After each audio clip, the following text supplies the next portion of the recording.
Hello everybody and welcome back to another video. In this video today I'm going to show you how you can short a stock on eToro. So for this example I'll just go ahead and let's say use Microsoft as the stock of choice that I want to short. Go ahead and find the stock that you're particularly interested in up here in the search bar, and then you will be drawn over to the stocks page on eToro. So here we can see that we have Microsoft, and in order to trade this stock we just come up here to the top right where it says invest. We're going to click that, and then we have the option to either buy or short. Now obviously we're interested in shorting this stock, so I'm going to go ahead and click short. You can see here that we have the amount to enter, so I'm going to go ahead and say short $20 worth of this stock by entering in 20.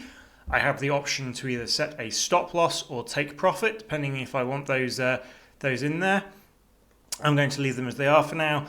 And then I've also got the option to add leverage. I'm not going to do that in this particular case, but if you want to add leverage, you do have the option to do that. I find that too volatile for my trade, so I'm going to go ahead and just leave that as it is. And then when we're ready to place the order to short the stock, we can go ahead and press the short button down here. So when I press this, the short order you might have just seen has been received by eToro, and we can go over here to our portfolio tab, and we can actually see now that this is pending open under the My Portfolio tab. I've shorted, and here we are. If I want to cancel that for any reason, I can just go ahead and press cancel on the right hand side here to cancel the order, and that is how you sell a stock on eToro.